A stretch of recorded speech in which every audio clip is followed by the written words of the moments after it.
this committee thinks should be done and not delay the government coming back on. And with So that, the I- other, I- I would only point out, that it's not, if you would, He'll give you 60 I just wanted to finish. Will you give me 15 seconds? Yes. So it says each violation, and so the violation isn't just each telephone, it's each time it's requested. So it could multiply much higher than that, because it's by violation. That is Yeah. my read as well. Yeah, we agree on that. Madam Chair? Madam Chair? I just want to state for the record, it's another reason why the House and the Senate should be in session during a shutdown. Maybe this could have been avoided. Thank you, Mr. McGovern. Thank you, Mr. Scott. Mr. Griffith, you're recognized. Thank you, Madam Chair. I, too, am very concerned about those sections. I will tell you, I've already made the decision that I will vote for this bill and not vote for any amendments because the shutdown needs to end.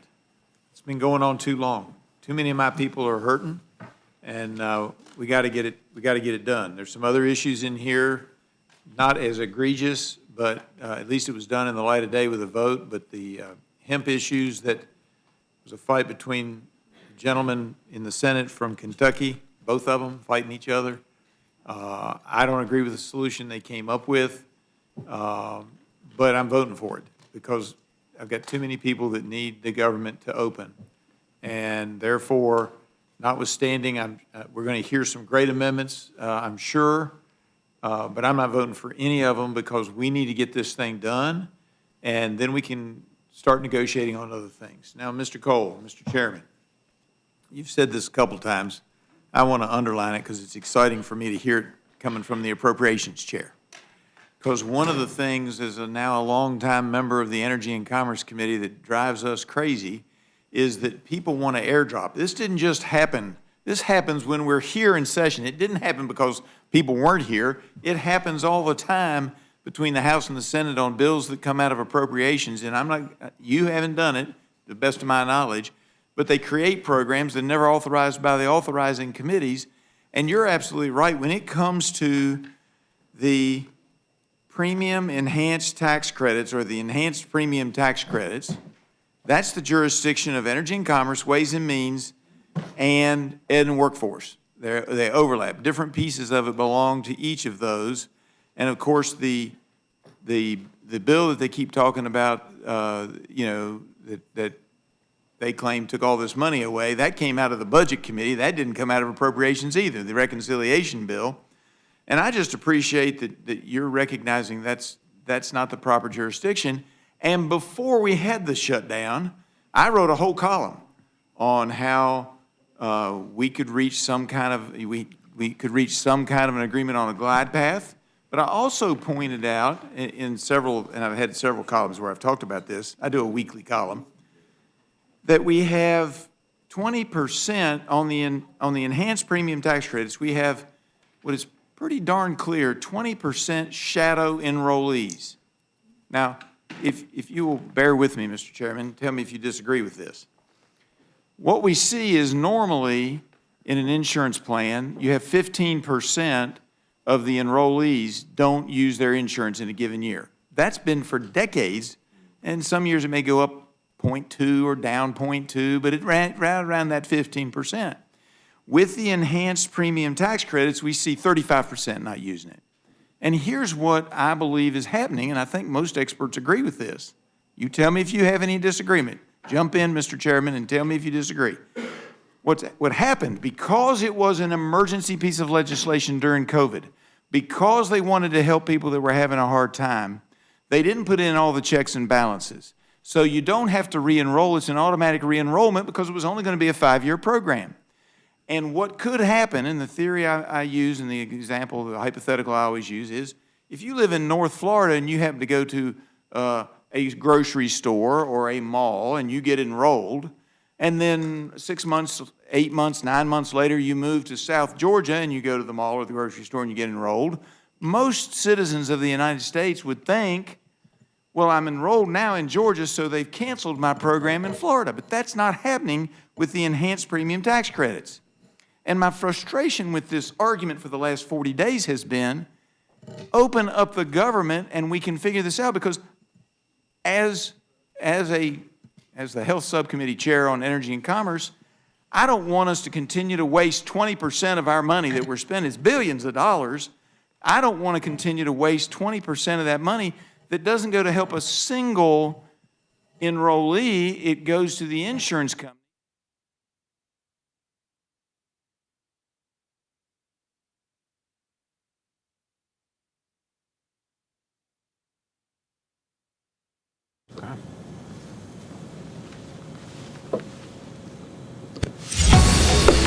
All right, it's 9 o'clock on this Tony P. Tuesday. We're here, baby. This is show number 6, I think.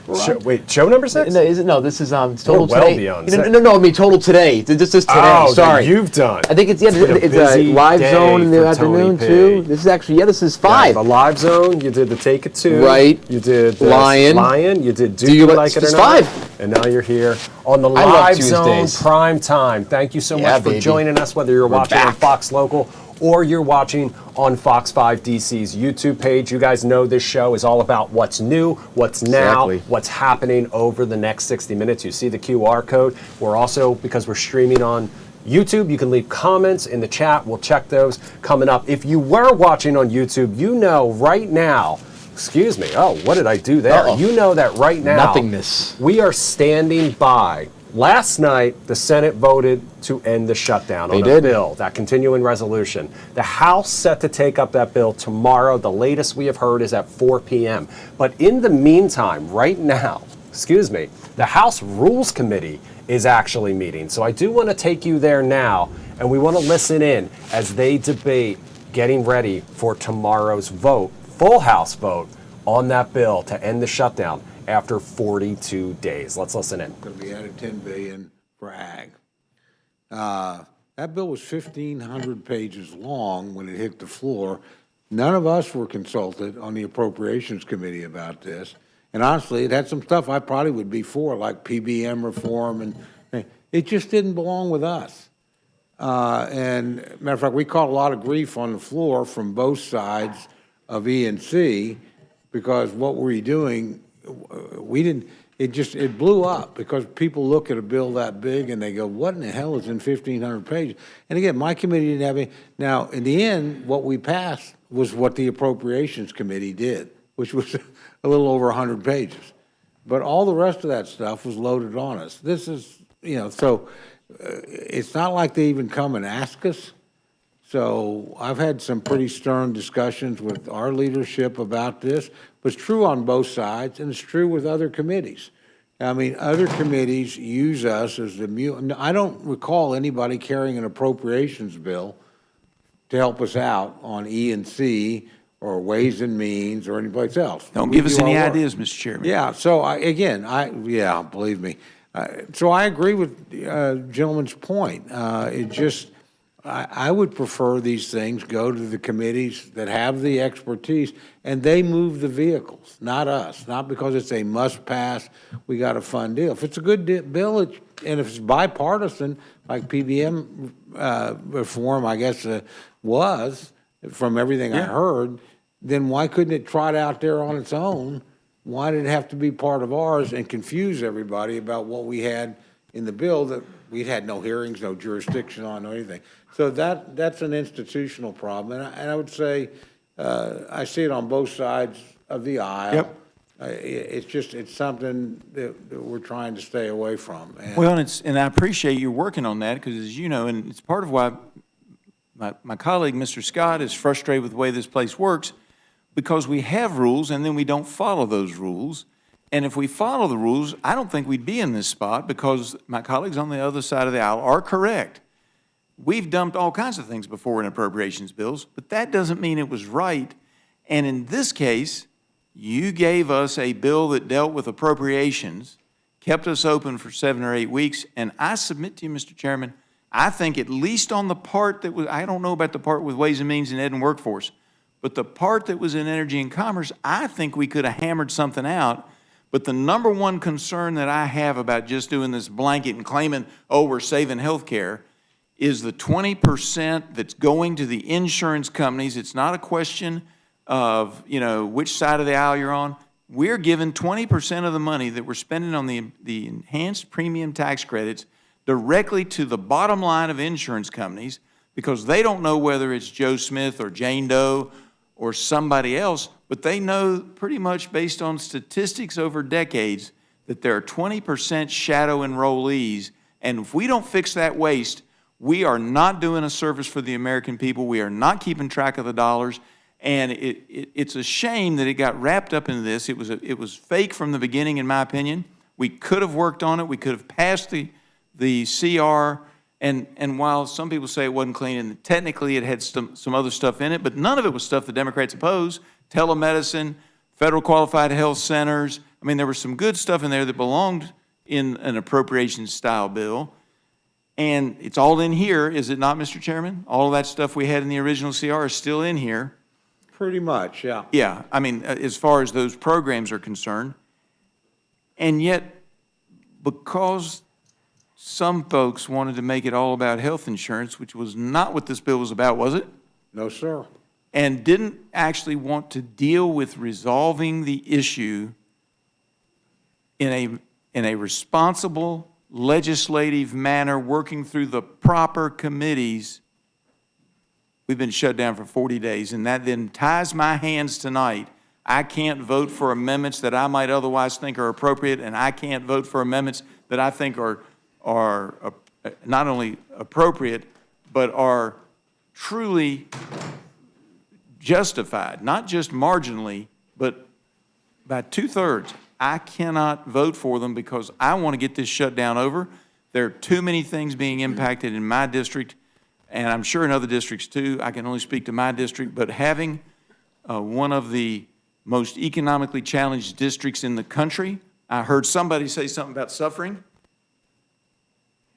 I'm just going to tell you, I looked it up, and that individual said we had to have a little suffering. They're like 29th. I'm 409th out of 435 on household income. I got enough suffering without the federal government adding to it.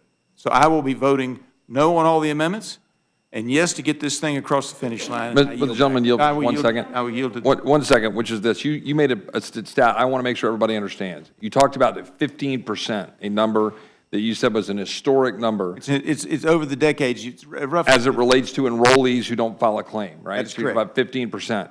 That is for private plans, but that was also the number, give or take a percentage point, for Obamacare plans prior to the COVID subsidies, when they then bumped from 15 to now 35 to 40%. Is that correct? That is my understanding. And the other thing that drives me crazy, I would say to the gentleman, is that everybody talks about these subsidies, and a lot of my folks are afraid that their basic Obamacare or ACA subsidies going away. That was never threatened.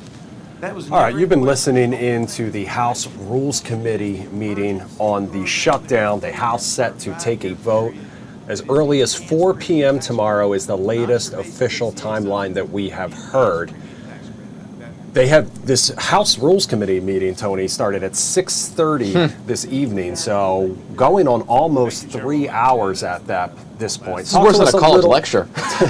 Talk to us a little bit more about what we've just been watching, what's happening tonight, and what we can expect over the next 12 to, hours or so. So what's basically happening now is the Rules Committee basically charts out how a vote's going to go. They read through this bill again. The Senate did make some adjustments to the House bill that was passed in mid-September to potentially avert the government shutdown. We're 41 days later. We are here finally at the precipice of reopening the government. They are now going through the bill and saying, okay, how's the vote going to go? What are some of the issues potentially that members have? Chip Roy is on this committee. He is a major constitutionalist, very much about regular order in the House. So they're trying to make sure this procedurally works in terms of the House rules and matching with what the Senate put out there on Sunday night. So that's kind of what's going on right now. And they're talking about things like PBM reform, which is basically the companies that are the middlemen between pharmacies and patients. Should that be reformed in this bill? Should that be a conversation for later? Tom Cole, who's the House Appropriations Committee chairman, is talking right now about the funding side of this in terms, again, these are 3 appropriations bills that are wrapped into this continuing resolution. I know it sounds like a bunch of jargon, but This is all about appropriations. Is it technically legal for it to pass tomorrow? They're going through all the they're crossing their T's and dotting their I's here to make sure that it makes sense from a fiscal perspective and an overall technical policy perspective, so the bill can actually come up to the floor for a vote tomorrow and it can pass legally. Now, they are having some conversations off to the side here in this back and forth about the reasoning behind those extended ACA subsidies, which are the biggest component of why the government was shut down and why Democrats fought so hard for 41 days, is because they want those COVID-era extended ACA subsidies, Affordable Care Act subsidies, to go on in perpetuity or at least for another year. And what the debate going on right now for Republicans mostly is, was that rushed? Was it mostly for COVID, and that's why there weren't a lot of checks and balances done on who could qualify for the subsidies or for the administration of those subsidies? Republicans, their newer talking point today is that some of this ACA money is flowing to the insurance companies directly and not patients, because a lot of people aren't actually using their coverage that they're enrolled into. For example, there's a lot of part of the ACA extension in 2021 was that you get automatically enrolled. I'm on the ACA exchanges. That means I get automatically enrolled. My letter came out last month. You can opt in or opt out, but the opt-in is automatic. So the debate is that hurting patients because they're having one or two different plans in different states? If they're moving, for example, their plan, let's say they're moving to Georgia. Right. Their plan in Florida may still be active because you have to purposely opt out of it. So they're debating maybe that's an issue with the funding and maybe that needs to be curtailed. So there could be some strings attached if there is a vote on the ACA subsidies at all, because that's not a guarantee. Speaker Mike Johnson was very clear. I don't have any guarantees on that. We'll see what the Senate does. This could be a beginning process to see what the discussions will look like come December, come early January, when these debates are going to happen, because, as Senator Thune promised, there will be a vote on the ACA extended subsidies in December or early January. So we don't know what that's going to look like. And don't forget, folks, this continuing resolution, this kind of extended CR to get us through the shutdown, is only through January 31st. Yeah. So we can be right back here at the first of the right year having the back in same it. discussion. You and me were talking about all this stuff with the shutdown. So a lot of mechanics being worked out. It's kind of like C-SPAN. You're watching the sausage be made, folks, a little That's bit. My grandfather very much taught the me about case. C-SPAN, and I used to watch with him, and I still do, about the mechanics. You get to see Congress in action constantly, and these committee meetings, they look very boring, I understand that, but this is how it gets done. These are the Well, questions luckily that get we asked. have Tony P. here Thank to you. make a little sense of it. We are not C-SPAN. I We are the hope live I hope zone. I kind of cleared the storm here for you a little, because there's a lot of clouds in there. We are the live zone primetime. So Yes. what we will do is we will keep an eye on this House Rules Committee meeting down there in the corner of the screen. But in the meantime, a couple other headlines having to do with the shutdown. Earlier tonight, the Supreme Court extended an order blocking full SNAP payments, but that comes amid signals that this shutdown could be coming to Right. an end. However, in the meantime, some federal employees feeling some relief. They are not happy, though. Fox 5 was out in Prince George's County today. The Capital Area Food Bank partnered with the No Limits Outreach Ministry to hold another food distribution event that was just for federal employees. That's the video you're looking at on the side of your screen. Furloughed federal employees lined up, showing their federal ID, given food to take home. Many told us they hope this is the last time they'll need to do this.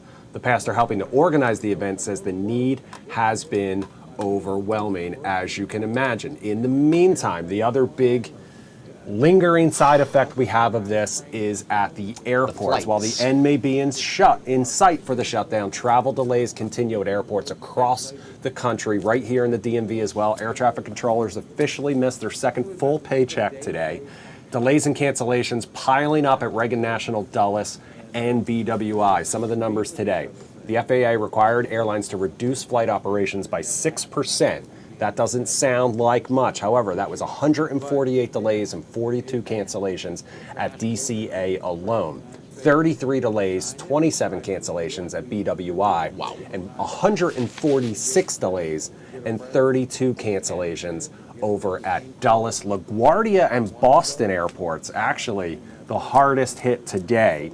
Meanwhile, like Tony talked about last night, President Trump slamming air traffic controllers for calling out during the government shutdown. They have been mandated to work 10-hour shifts, 6 days a week, without getting paid like we talked about. We heard from the Air Traffic Controllers Union that many have been forced to take on second jobs like driving for Uber just to make ends meet. So a lot of hope out there that come tomorrow, a deal will be reached, the House will vote on this bill, it'll land on President Trump's desk, and the end could be in sight, Tony. Here's the thing, folks, and I don't want to burst your bubble, but that does not mean that, come tomorrow or Thursday, that the airports magically start running at 100% of capacity again. That is not how this is going to work. These effects are 41 days old, and they're baked in. And we're close to the Thanksgiving travel season, basically under 3 weeks from now. I think it's going to get better. I think you'll have much less delays, much less cancellations. But get to the airport at least 30 minutes earlier than you usually would, because you don't know your flight status. Right, you don't know what's going to happen. Potentially, there's some issue with connecting flights, because again, this is all cyclical. It's all part of a system, right? A lot of those planes already at previous locations, not where they're supposed to be. So it's going to take some time. And there's to still get things shortages back up and running. of air traffic controllers, and a lot of controllers walked off the job very understandably because they were not getting paid. And they're going to have to come back. Some retraining may have to be done.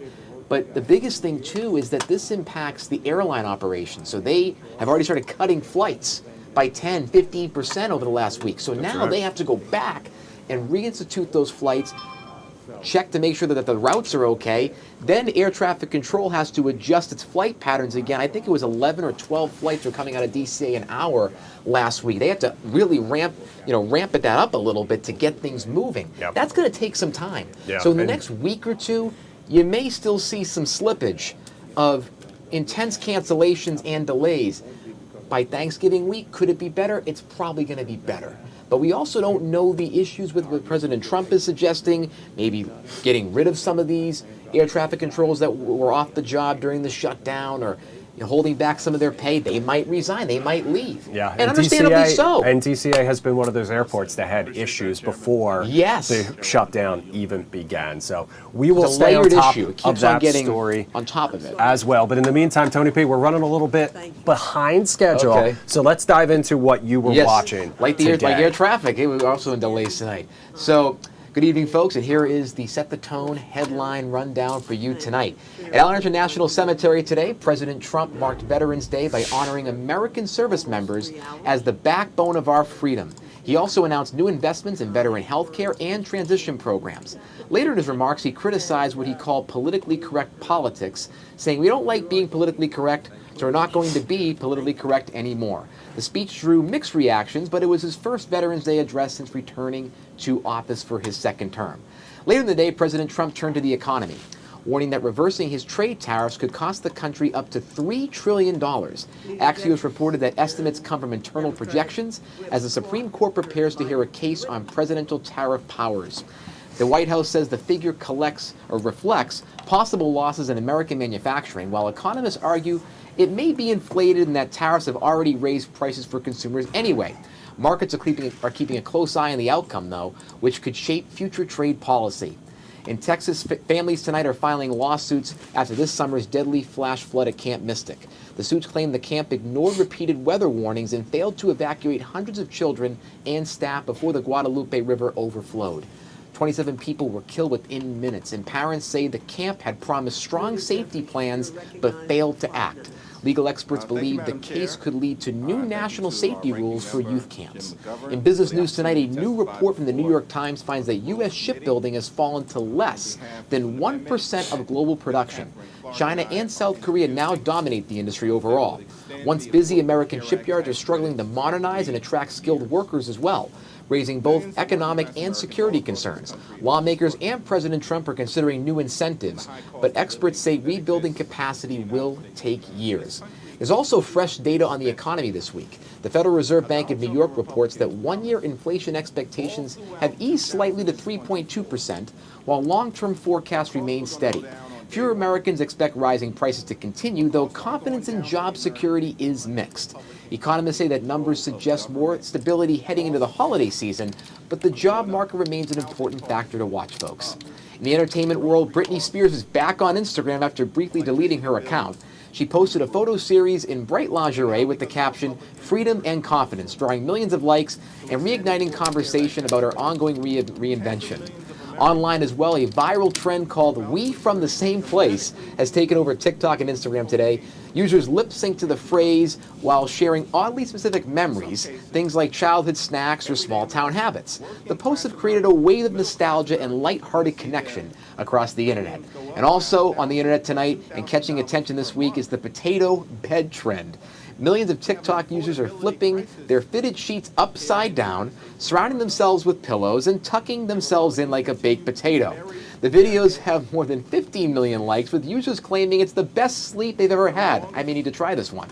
Experts say the snug pressure can be calming. It's like a weighted blanket, even though they remind people that there's no substitute for a good mattress. So you can't get around that, folks. I always go with a nice old Tempur-Pedic memory foam, but that's not for everybody. And finally tonight, a cheerful moment from morning TV. Jenna Bush Hager of the Today Third Hour shared that she cut her hair just 9 minutes before going on air for her segment of the Today Show. She laughed about trusting the process in an Instagram post that quickly went viral. Fans praised her spontaneity and confidence and showed us that a small reminder that sometimes the best choices are made in the moment. So I don't know if I can do that, Chris, but I mean, God bless Jenna Bush Hager. I love her show, Janet and Friends. She's a wonderful host, and I love the spontaneity. I think it's really cool, especially with the pressure of TV, and we're all both in this. Listen, that's a lot. If a barber wanted to come in here and offer to cut my hair live on air, I would do it in a heartbeat. You would? I got a tattoo live on air. Cutting my hair You would did? be. I did, yeah. Oh my! I'll show you a picture from that could- sometime. Yeah. We got to put that up on a future show. Yeah, that would be huge. Yeah, that was a long-time viewers know exactly what I'm talking about. We did do that one time, so that was fun. Let's It put was. that It was way. very nice. I would do that again cool. too, if in case anyone's ever offering. Listen, we want to take a quick break. Yes. We're going to take you back to that live House Rules Committee hearing. In the meantime, when we come back, we're going to talk a little bit more about Veterans Day.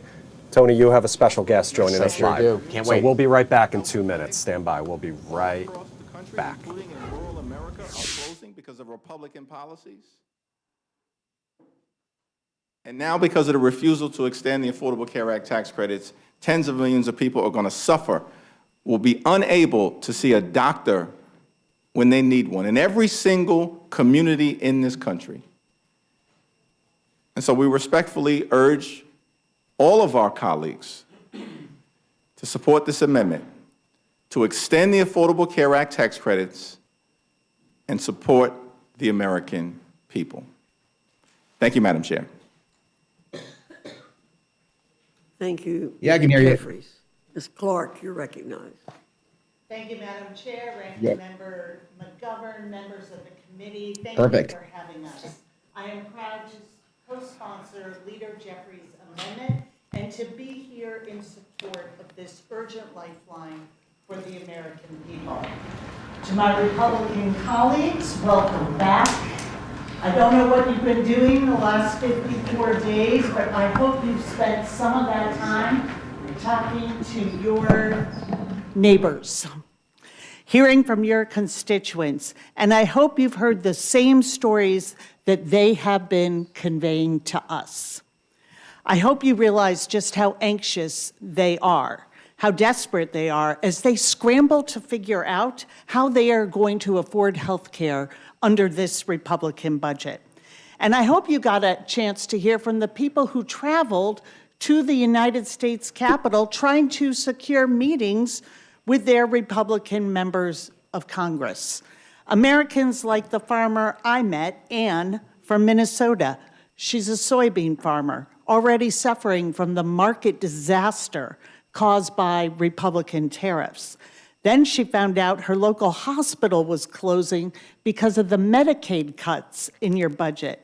And now you're going after her ACA coverage.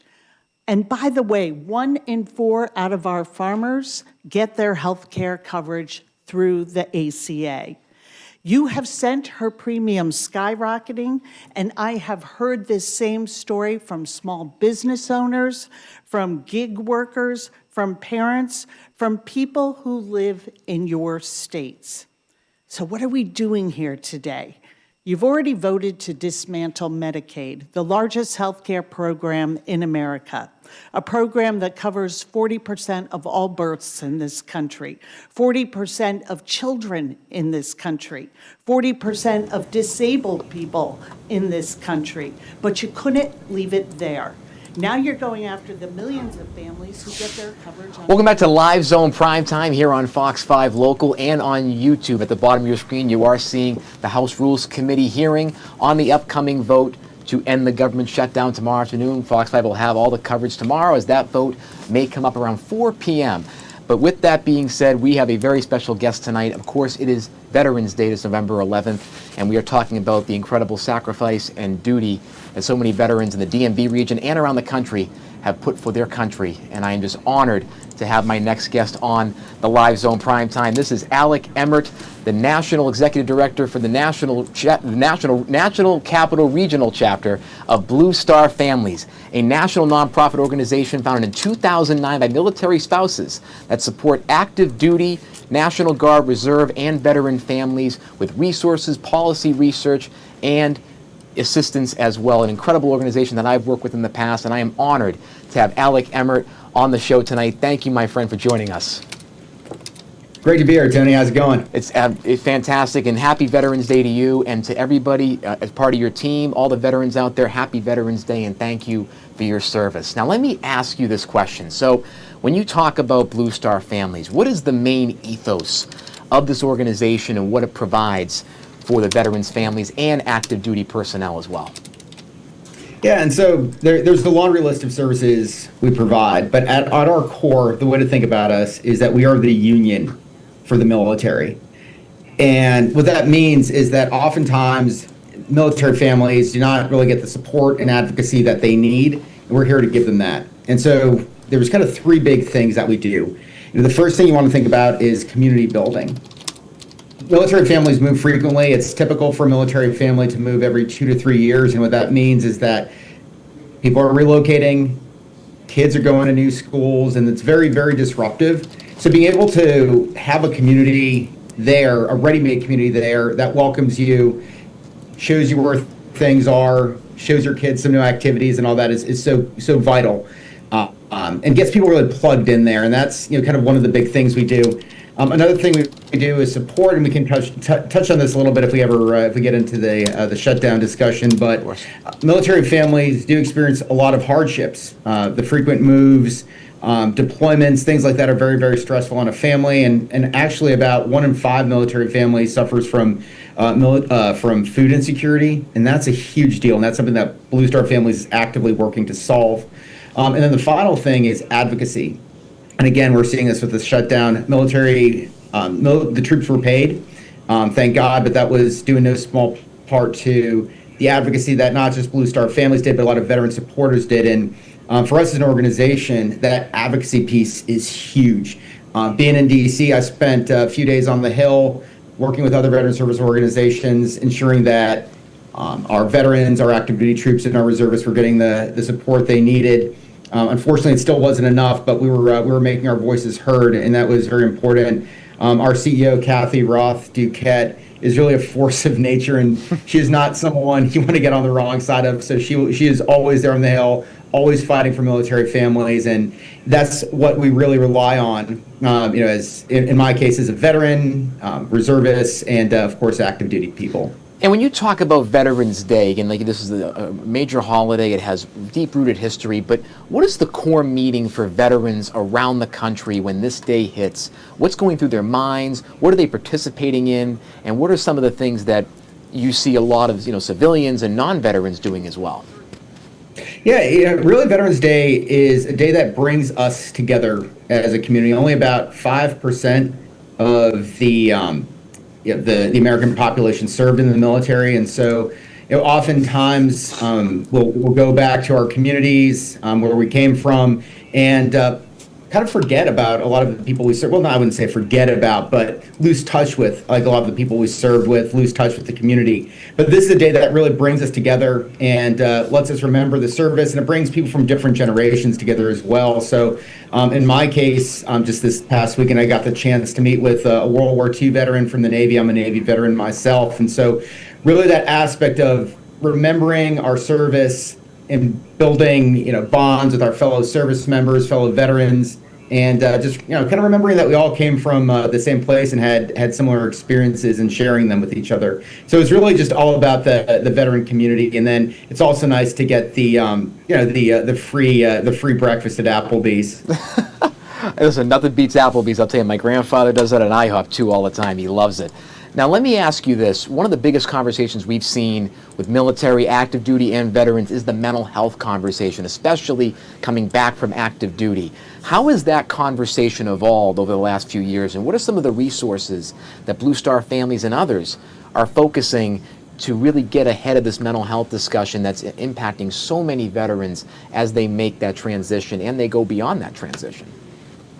Yeah, I mean, mental health is always going to be, at the forefront of the military community because deployments are extremely stressful. Veterans have, from a very early age, have been placed in very, very high stress situations, and then adapting to a life away from that in the civilian world is challenging. And so for Blue Star Families, we have active mental health resources available that are available through we've got over 30 chapters. Those are physical locations where chapters and outposts where people can meet up. We have, if you're not in one of those locations, we have a national network of virtual locations. So bluestarfam.org. If you're experiencing any type of mental health challenges or just need somebody to talk to, you can join us, and we have people we can connect you to, and really a safe, kind of judgment-free environment. One thing I will say about the mental health conversation, I joined the Navy in 2001, and I've seen the change for the good about how we talk about mental health in the military. When I was in my in my early years in the service, it was just something that if you asked for help, you were weak. If you complained about something, you were told to suck it up. And now there's been a lot more recognition about the lasting effects of hardship and trauma, and how those can be mitigated by just through conversations, through counseling and support. And I've just seen such a positive shift in the way that topic is discussed in the military community. That's incredible. I mean, that's a great breakthrough. And when you think about what Blue Star Families is doing, they mention all the time, you say, when someone serves, the family serves as well, of course. Now, can you share what that experience is like for families when they're serving alongside their active duty service member or their veterans returning home? What does the family relationship look like? It's tough. It is very, very, very tough. And the reason being, the nature of military service is very disruptive. If you look at not only deployments, but the frequent moves, military spouse unemployment hovers around 20 to 25%, which is obviously significantly higher than the national average, because many times a spouse will be forced to make a decision of whether they pursue their career or they support their spouse who's on active duty in the military and look after their children. And that's a very tough decision for a lot of people to make. And again, moving around so much, you have to, as a spouse, you have to obviously leave a job, start another one, and you have to go through that challenging hiring process. On top of that, there's challenges with childcare. Childcare is very expensive, and we all know that military wages are not that high. So these are compounding challenges that military families face, and that's what Blue Star Families is really here to solve. As if you're a member of Blue Star Families and you go to a new location, you have a ready network of people who can support you, can help you find a job, help you find childcare. And that's really what it's all about. And so that's one of the key functions we have as an organization. And finally, how do you see the needs of veterans changing in the future? Let's say 10 years from now, as new service members from younger generations like mine become future veterans and have those challenges. Where do you see those needs evolving? So the big one I see really is finding full employment. When I say full employment, I talk about the capability I see in young veterans, the intelligence and aptitude that they have. And oftentimes people join the military out of economic necessities. They're very, very bright people, but they will oftentimes not have the money or resources to go to college or the mentorship to do it. I was part of an organization called Service to School. I was the CEO of Service to School, which focused on getting veterans into college and really focused on getting those enlisted veterans into highly selective colleges. As our economy grows and gets more and more tech focused, we see with the rise of AI, we're going to need very smart people doing some very hard jobs. And I think one of the best places you can go to that or go to find them is the military. And so what I really think the best way we can serve our veterans is to, as we go forward, is ensure that these bright people have the jobs that are commensurate with their skills, and in doing so will really help our nation and our economy. I cannot agree more, because they are truly special people and incredible workers with great brilliance. Alec Emmert, the Executive Director of the National Capital Region chapter of Blue Star Families here in D.C. Thank you so much for coming on and giving us your perspective as a veteran and as a leader in this community. Thank you for your service, and have a wonderful rest of your Veterans Day. Thank you for coming on, sir. Thank you, Tony. Really appreciate Have a great night. All right, Tony, and just a reminder, Fox 5 proudly salutes our nation's veterans and the organizations that serve them every day. We believe that our veterans deserve to live with dignity and independence, not on the streets. That is why we are making Camo our cause in support and honor of U.S. Vets campaign. You can join by making a donation and wearing camo this Veterans Day. You may have seen when Tony was hosting the 7 p.m. Angie Goff in her camo skirt. Yes. Post your camo on social media with the hashtag #HonorUSVets to donate and learn more information on how you can help U.S. vets prevent and end veteran homelessness. Visit go.fox/USVets. Absolutely. That's a huge policy issue that needs to be done for veterans and their families. My grandfather's wearing camo. He's watching tonight. So put on some camo, Gramps. We need you. All right. Because this is a very important cause. Shout out to Tony's grandfather and all of the veterans. Thank you so much for your service. We're going to take a quick break. We're going to take you back to that House Rules Committee hearing in the meantime. On the other side of that break, we're going to talk about the end of the DC Streatery for so many restaurants. It's all because of some new rules and new fees set to take place at the end of the month. We'll be right back. On the train. And they're quite frankly puzzled at the priorities of Washington right now. They don't understand, why billionaires and millionaires get tax cuts and the ACA tax credits can't be extended so that working families can afford their health care. They don't understand Donald Trump's obsession with redoing his bathroom in marble and gold and, building a Marie Antoinette, ballroom and demolishing the East Wing while they're struggling to afford groceries. I mean, bottom line is the president won't even acknowledge that food prices are going up. When's the last time he's ever been in a grocery store? He has no clue what he's talking about. You got to talk to real people. But there is a disconnect, and people are furious. And by the way, this is not about Democrat versus Republican or left versus right. This is now about top versus bottom. I mean, and people increasingly feel like they do not have a voice down here, that the leadership in this Congress and this White House, all they care about are people who are well off and well connected, who can write out big checks, and who can help enrich, the president and his family and those around him. And, that's corruption. That is corruption. I used to say during his first term that Donald Trump is the most corrupt U.S. president in recent history. This time around, I want to amend that statement to take out the word recent. This is unconscionable what's going on. And we ought to be able to come together and make sure people don't get screwed over on their health care. And I thank you, and I yield back. Thank you, Mr. McGovern. Mr. Roy, you're recognized. Notice the ranking member says that, quote, we own this. You do. If we don't go down the road that is being suggested here before us, when in fact, the current situation with respect to health care exists entirely by record of vote and record of policies as a result of my Democrat colleagues putting forward the policies that the American people are having to live under. Entirely. They broke the system, and then they come here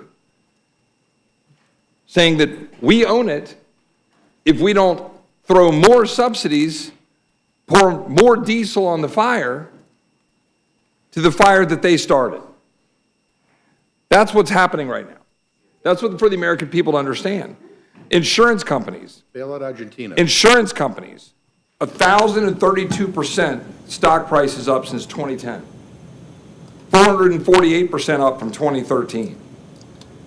All right, welcome 85%. back to Live Zone Prime Time on this Tuesday evening. You've been listening to the House Rules Committee debating the bill to end the shutdown that the full House is set to vote on tomorrow. We will have much more live coverage of this. In the meantime, we'll keep an eye on it in the meantime, but we do want to move on and talk about Streateries. Tony, I know you love dining out, but during the peak of the pandemic, you may remember Streateries became a lifeline for DC restaurants. You're taking a look at some of them in Adams Morgan right there. But those pandemic-era outdoor dining spots that have lined city streets ever since could soon disappear, and it's all because of new rules and new fees set to take effect at the end of the month. Many restaurants say the cost and the red tape that they're about to face are too much for them to continue. So for more on what those rules are, the impact they could have, we want to turn to the Adams Morgan Partnership BID Executive Director,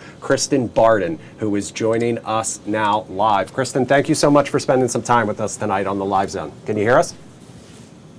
Yes, I can. Okay, I think your shot might be frozen, but we can hear you. Hang tight. I'm gonna try to fix this real quick. Stand by. All right, stand by. Here we come. And Perfect. Magic. All right, thank you so much. The magician at work. He is. He's perfection in everything, folks. I do my best. So thank you so much. So Kristen, DDOT says that these were always supposed to be temporary, but here we are 5 years later. We've made it through the summer dining season. I know the temperatures are getting colder. Not as many people are dining out, but why now? Why November 30th that these new rules are set to take effect? Yeah, I'm not sure why they picked November 30th for the end of the temporary program, but we've testified at every opportunity that DDOT has given us about the value of the Streateries, and I feel like it's like death by 1,000 cuts. The fees, the permit fees, the public space fees, the barrier rental fees, it's all just more than businesses can afford right now. And we're looking at record declines in openings for new restaurants. A lot of closures are happening in the DC region. Could these new regulations and fees impact that? Could you see more restaurants closing because of these measures? Well, possibly, but I think what you're going to see is less businesses are going to continue to participate in the Streatery program, because it's just cost prohibitive. So we've been participating with DDOT in a pilot project on 18th Street, and so we had 33 businesses since about a year ago have a platform and railing and overhead structure that were designed to be compliant with these new now permanent regs that will go into effect at the end of the month. And we surveyed those businesses earlier this summer to see how many wanted to continue to participate, knowing what the costs were going to be, starting December 1. And only 3 of those 33 said yes. So unfortunately, we're going to lose all of those Streateries in the permanent, in that pilot area when the permanent program starts. DDOT's going to come and remove those Streateries. So I 2 questions. One, why what has been in place now for 5 years, and I know there was some reconstruction that happened recently, why are they no longer happy with what is in place? That's my first question. And then B, I know that there has been some criticism that basically they're instituting these new regulations for nothing. Nothing is taking the place. Is that correct? Yeah, well, so, our understanding, part of the reason why DDOT is putting these new permanent regulations into place is because they've lost some parking revenue, right? So the space has been completely free since June 2020.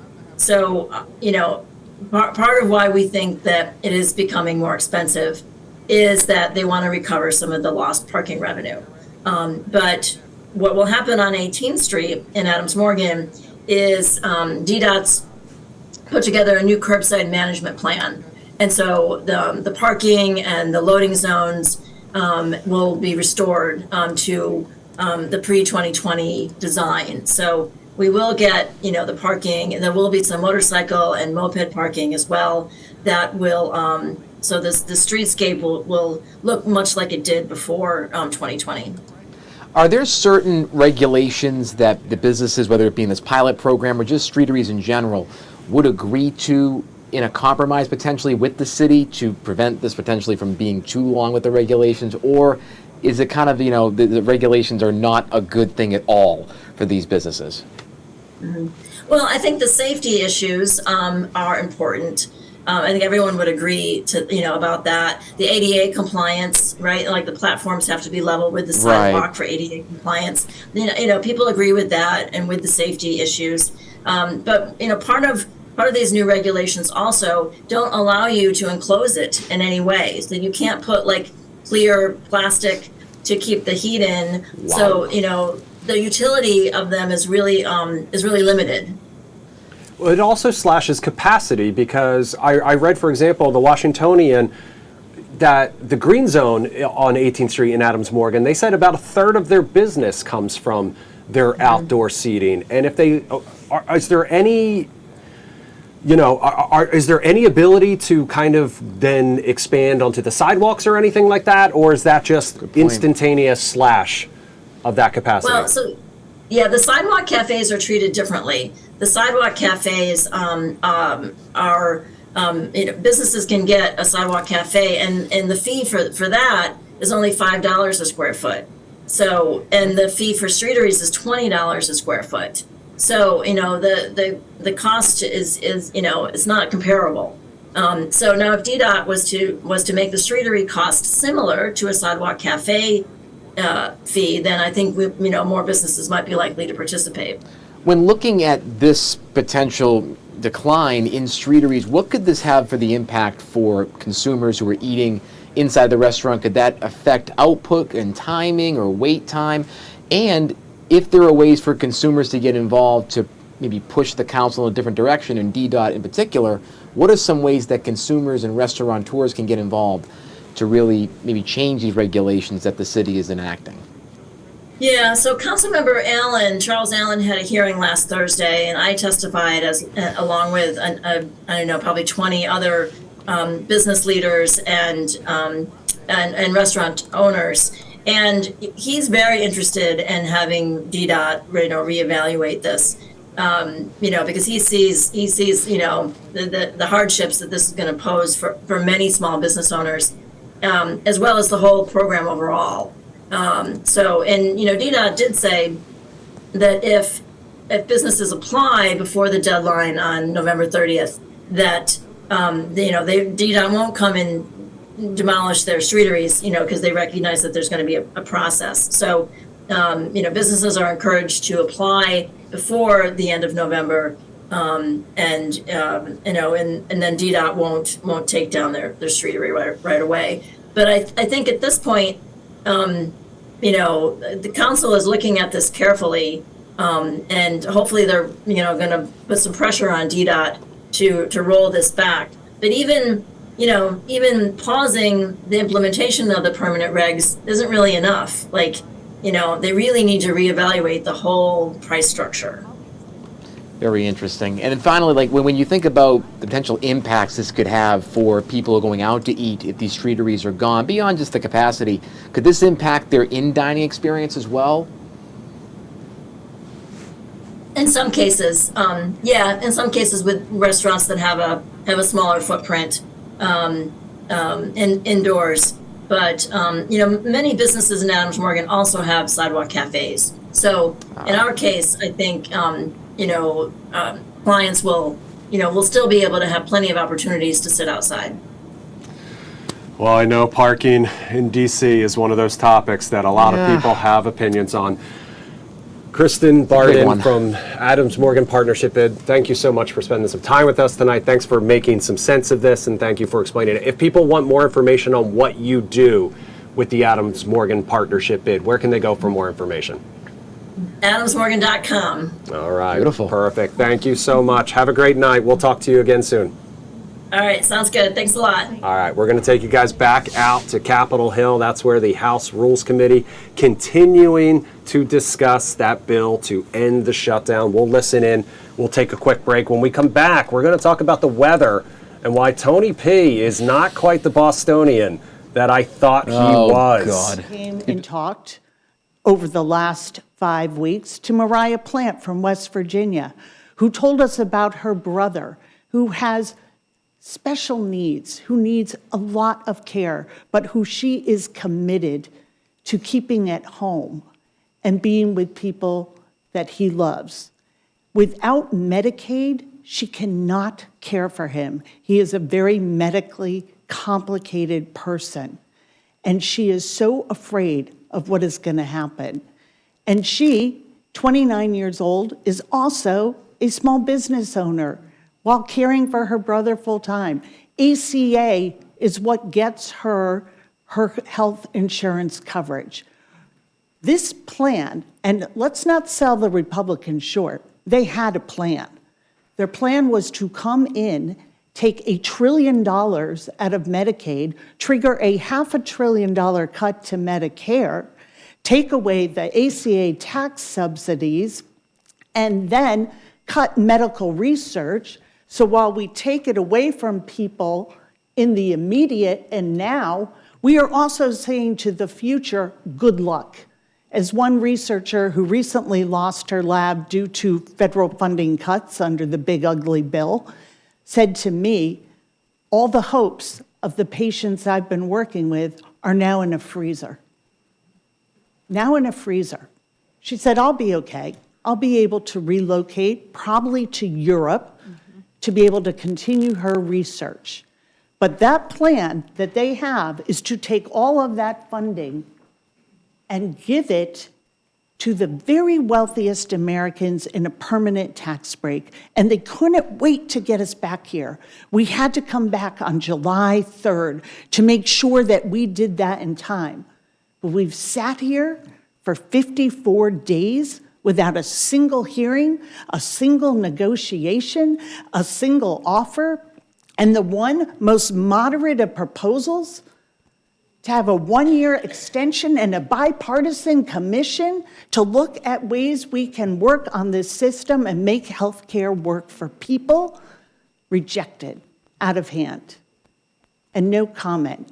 And I just want to say that it's a little hard to be lectured to about the pain that is being inflicted on the American people when we have heard nothing from our Republican colleagues as this administration saw their shutdown as an opportunity to fire another additional 4,000 plus. All right, welcome back to the Live Zone Primetime. You've been listening in to House lawmakers, the House Rules Committee. Tony, I know you said earlier that this was like C-SPAN and like watching the sausage get made. Yes. I'll be honest with you, listening to some of these passionate defenses, hearing how heated it's getting, I think a lot of people might like watching the sausage get made. I mean, in this social media, clickbait, attention-driven economy, yes, I think definitely they would like this kind of fiery back and forth. You have to remember, whether it be hearings like this or confirmation hearings or testimony, these type of events are a great opportunity for members of Congress to have their moments that go on 15 TV. minutes of grandstanding. They go at it, the grandstanding, That's right. it's a great word. And now with social media, they're doing it even more because they're looking to get those clips on their own social media pages and to have it go viral from YouTube to Instagram to TikTok. So it's even worse now. The substance is not exactly... Just wait until tomorrow at 4 Oh, p.m. it's gonna be- when that House hearing starts. House lawmakers, their first time back in session in more than 50 days, if I'm not mistaken. And you're going to see the vote potentially in the coming days over the Epstein files issue, because that discharge petition is coming to the floor with the swearing in of the new representative from Arizona that'll be coming in. So there's going to be a ton of fireworks happening on the No hill. question about that. Let's go from fireworks to cold weather, though, Perfect. because if you didn't know, the Midwest digging out after a powerful lake-effect snowstorm as an Arctic blast brings icy conditions to much of the Northeast, including, depending on who you ask, right here in the D.C. area. First, though, Fox's Anna Eliopoulos has more on the first winter storm of the season. An early taste of winter for much of the Midwest after a powerful snowstorm hit the Great Lakes this week. Parts of Indiana, Illinois, Wisconsin, and Michigan seeing up to a foot of snow. Normally we don't have it so soon. We probably have it like after Thanksgiving, so this is a surprise for me. In some states, the heavy snow came in waves, causing whiteout conditions and creating a challenge for those trying to get around. I had to shovel my way out of my house. And then it had stopped snowing. The sun was shining and everything. I said, okay, I can make it to the store and get back home. I get out there to Maryville, come out the store. It's another blizzard. That lake effect snow also spotted in upstate New York as a blast of cold air spread across the Northeast, with some snow flurries even falling in New York City. According to forecasters, temperatures will be 15 to 25 degrees below average from the plains across the eastern half of the U.S. It's freezing. Frigid air and some snow also expected down south, where temperatures have already dipped down into the 20s in some areas. It's cold. We're from Florida, so it's chilly. In Florida, cold weather shelters opened to give people a safe place to rest. We open up whenever it drops below 40. The good news, according to weather experts, this polar plunge won't last. Temperatures are expected to rebound across the country Wednesday. Anna Eliopoulos, Fox News. And look, I'll be the first to admit that it's cold, but this is a picture that Tony posted on Instagram today. This wind chill was angry, my friends. Tony bundled up in his coat. It looks like, honestly, it looks like you're wearing a snowsuit. Now, first of all, do you get the reference of what I wrote there? The wind chill was angry that day. That seems to me like a reference to Seinfeld. You when got Kramer it. went golfing, hit it into the blowhole of a whale, and he said the sea was angry that no, day, it was my George. friends. It was George. Right, he goes, like an old man trying to send back soup at a deli. The sea was No, angry but that day. was, look, it was, so I usually take a morning run every single day. Which I got to respect the dedication. Thank you, and Gotta I love respect it. the dedication. And yesterday I didn't do it, and so I had some family stuff I was doing. But then today I'm thinking, well, let me go out today. And then I saw it was 14 degrees at 7:30 this morning for the wind chill. And the wind gusts were up to 33 miles an hour at one point. I saw the leaves dashing away throughout that entire time. Look at That's the lows this morning. Reagan, 31 degrees. Dulles, 29 degrees. And BWI, 30 degrees. Compared to the average low temperature on a day like today, which would be 43. Look at us doing totally some fine. Meteorology over here. So where's Tony Mike P. Thomas when you need him? I know, I'll tell you, right? we could talk about that, and maybe But talk you about see, my we thin are skin. about 12 degrees cooler than we normally would be. But, Tony boy. P. What are you going with? You grew up in Boston. Okay, first of all, so my grandfather was in Boston for 50 years. He moved to Florida in 1991. He used to love the cold.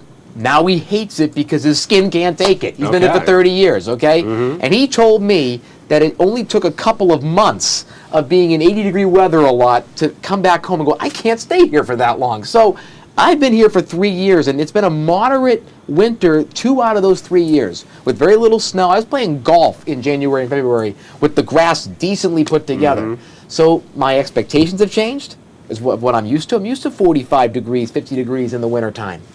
Still pretty cold, but it's not 15 degrees like back home in Boston. My skin's not used to it anymore. Okay, we I gotta am toughen becoming a Tony P. snowbird. up. I am becoming a snowbird. I'm going to be in Florida by the time I'm 35 years old, like every other podcaster in America. Living in Del Boca Vista. Hey, listen, nothing wrong with a nice, beautiful That was a Boca. Seinfeld reference Of course, as well. I knew that. But I love a nice Boca Raton condo, little convertible to drive in, and just I want to play with the guys who are 25, 30 years old than me, play them on the golf course in a club championship now and again, I'd be a happy guy. I get it. You know? I get it. I understand. But so it's the little things in this life. I'm afraid to say. And listen, Mike Thomas gave us his winter weather did. outlook last week. In Not a case ton you of missed snow. it, you can catch it on Fox Local. You can catch it on Fox 5 DC's YouTube page. But despite the fact that we might not be in for a ton of snow, maybe just an inch more than we had last year, Right.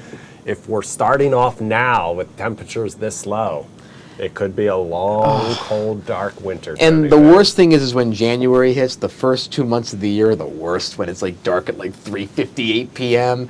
and it's after the holidays. Like the holidays allow you to get through the cold. holidays you can kind of brave it out. And you've got the It's the the worst Christmas lights afterwards. and everything. Yes, it That's feels always okay. the most depressing part is when those lights come down. And it's still cold. Now, let me ask you, you're from Philadelphia, I'm from okay? Philadelphia, which The is temps- very, very similar to DC. when it Right, comes to so you're not temperatures. used to, again, much the temperature less drops are different. so than like what you would expect. So I'll say Right. I was up in Homer, New York this past weekend, which is about 30 minutes south of Syracuse, New York. Okay. It was cold, but it wasn't too bad. I mean, honestly, when we got up there, it was a little rainy and stuff like that. So Right. it was cool.